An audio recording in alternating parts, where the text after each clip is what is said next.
Praise lord. మీరందరు బాగున్నారా? మీతోటి మరొకసారి ఇట్లా మాట్లాడటం చాలా సంతోషం ఉంది.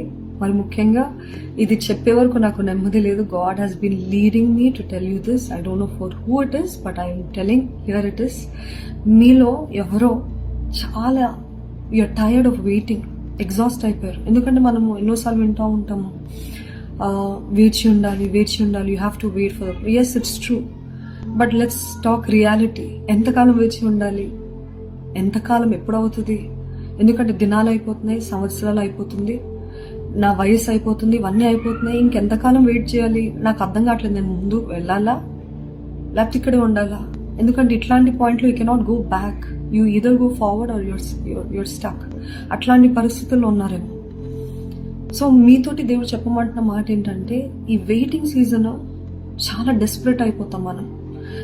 ఇంకా ఆత్రత ఎక్కువ అయిపోతుంది. ఏది మన ముందు కనపడితే అది మనము పొందుకోవాలి, లేకపోతే ఇంకా ఇదేనేమో దేవుని వాగ్దానం యొక్క నెరవేర్పు అని అనుకుంటూ ఉంటాం. కానీ నో, సారా కూడా అదే తప్పు చేసిందండి. ఏం చేసింది? తను అనుకుంది, ఓకే ఇన్ని సంవత్సరాలు నేను వెయిట్ చేశాను, నాకు ఇస్తానన్నాడు, కానీ ఇది నా గర్భం నుండి రాదేమో, ఈ కుమారుడు నా గర్భం నుండి రాడేమో, కాబట్టి నాకు సహకారిగా ఉన్న తండ్రి నుండి వస్తాడేమో, maybe this is what is god's promise అని she took the wrong step, wrong move in the desperation. ఈరోజు మనం కూడా ఆ ఆత్రతతో తప్పుడు నిర్ణయాలు, కంగారుపాటు నిర్ణయాలు తీసుకుంటాము. So this is your warning. You need discernment, you need to understand. విచేక్షణ కాదు, ఇది నిజంగా దేవుడు చూపిస్తున్న ధార. ఎందుకంటే అపవాది అనేక సార్లు ఆ శోధనలు చాలా చక్కగా కనపడేలాగా చూపిస్తాడు, కానీ దట్ ఈస్ నాట్ ట్రూ. అదే రీతిగా మరి వెయిటింగ్ అప్పుడు నేనేం అడుగు తీయొద్దా అనేది కూడా చాలా తప్పండి. ఎందుకంటే being passive is also wrong. ఎందుకంటే ఒకసారి ప్రవచనం పొందుకున్న తర్వాత, ఒకసారి వాగ్దానం పొందుకున్న తర్వాత దేవుడు అన్నాడు, నేను చెప్పాను, ఇంకా అడుగు తీయాల్సింది నీ బాధ్యత అని అంటూ ఉంటాడు.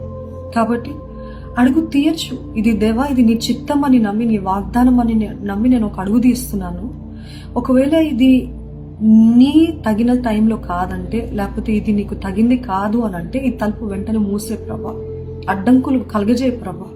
బిలామికి ఎన్నో అడ్డంకులు వచ్చినాయండి. ఎందుకంటే God was trying to show know what you're doing is wrong, నువ్వు చేసే తప్పని.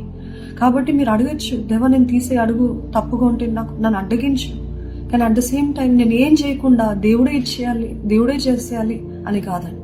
So I hope you understand the balance. అటు మొత్తానికి డెస్పరేషన్లో తప్పుడు నిర్ణయాలు, కంగారుపాటు నిర్ణయాలు కాదు. అదే రీతిగా ఏమి చేయకుండా ఉండటము, ఎన్ని సంవత్సరాలని దేవుడు ఇస్తాడులే, దేవుడు చేస్తాడులే అని మౌనంగా ఉండటం కాదు. ఎప్పుడు ఏది చేయాలో అది చేయాలి. ఒకవేళ దేవుడు మిమ్మల్ని ఒక విషయంలో అడుగు తీయమని ప్రేరేపిస్తున్నట్లయితే, లేకపోతే ప్రవచనం వచ్చింది, వాగ్దానం వచ్చిన తర్వాత ఇంకా మీరు మౌనంగా ఉన్నారు అని అంటే, maybe God is asking you take one step and see. It's no wrong to take a risk. కొన్నిసార్లు రిస్క్ తీసుకుని, దేవా నన్ను నడిపించు, ఈ మార్గము నీ చిత్తమైతే తన్ని నీవే స్థిరపరచు ప్రభా అని ప్రార్థన పూర్వకంగా వెళ్ళండి.